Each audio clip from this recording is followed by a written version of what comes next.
صرف خوشون شدن یه مقامتی با یا مشکل خفن دیگه قرار تو ماینکرافت فهمیدی که یک دستگاهی درست کنی که من چند تا دستگاه درست کرده بودم. دستگاه انگار تیر پرت کن و یک دستگاه آتش پرت کنه.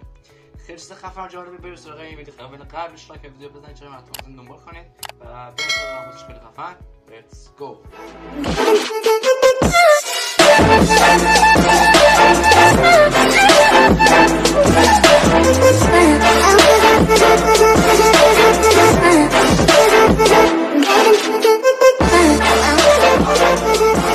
خب حالا برای ساخت این دستگاه خفن الان باید اون بساختم. برای این مرغا دور شیم که دهن ما سیریز کرد. خب وسایلی که میخوایم به چیز استون بریکس، رستون تورچ، رستون تارس، لیور و دیسپنسر رو بدونه اسلحه هر اسلحه‌ای بود.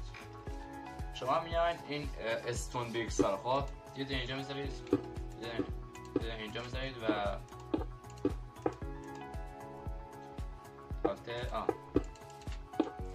یه دونه اینجوری، دقیقا اینجوری به سطح اینجوری باشه. و راستی بچه‌ها این کیفیت خداوکیل کیفیت انگار شیدر رو نگاه کنید که با اینکه مربع ابرش ولی واقعا کیفیت خوبی داره که لینکش این بالا میاد. من ویدیوش براتون درست کردم که همش رو سه بعدی کرده. نگاه کنید کیفیت عالی شده. من رسون دست بدم اینجا نگاه کنید چه قشنگ شده و واقعا چیز خفنه. حتما برید ببینید که خوبه. خب ما تا اینجا بودیم درست. شما رستون داست بعد یه دونه اینجا بذارید و یه دونه لیور اینجا بذارید و خاموش کنید تا خاموش بمونه. روشن خاموش. اوکی برش. بعد میاین دوباره اینجوری سه تا دقیقا اینجا روبروی همون رستون داسته انگار اینجا دقیقا روبروی همون رستون داسته دونه استون بیک بذارید. دقیقا به همین شکل من درست کردم. بعد میاین اینجا که پایش هست خب یه دونه اینجا رو دوستان اینجا بذارید و یه دونه اینجا. یه دونه حتما روی پایین باشه که اونا روشن نشه. تا اینجا که درست کردید میای اینجا و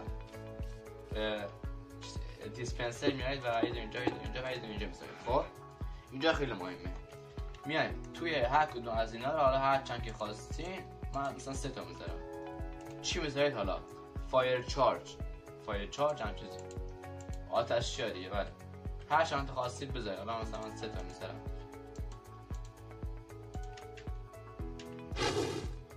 او حرف دارم من نفهمیدم.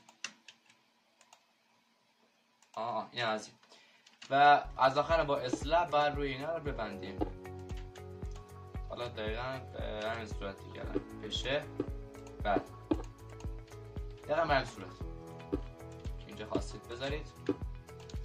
الان دستگاه ما آماده است. خب به همین صورت که الان دارید میبینید همین دقیقا همونجوری رسون دست گذاشتیم اینجا و حالا دیگه بریم که به آن روشنش کنیم.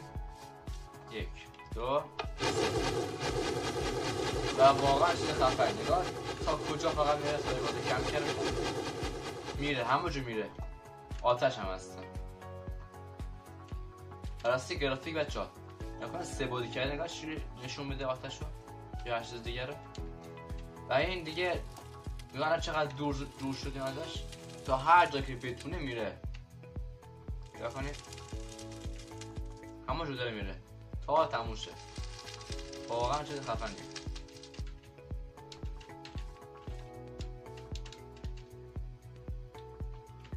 مثلا شما میدونید زامبی بذارید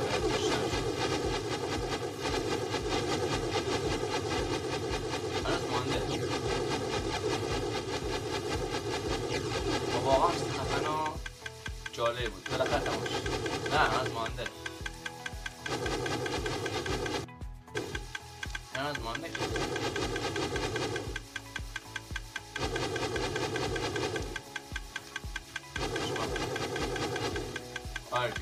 خاموش کنیم حالا. و خیلی خفن جالب بود و آره دیگه اینم بازی هم دیگه. مثل ویدیو هم رو لایک و در کانالتون بزنید، چرا ما کانالتون دنبال کنید و زنگونه برای هم بزن تا وقت پیدا شد سری با کار بشید تا یه ویدیو بعدی فعلا گود بای.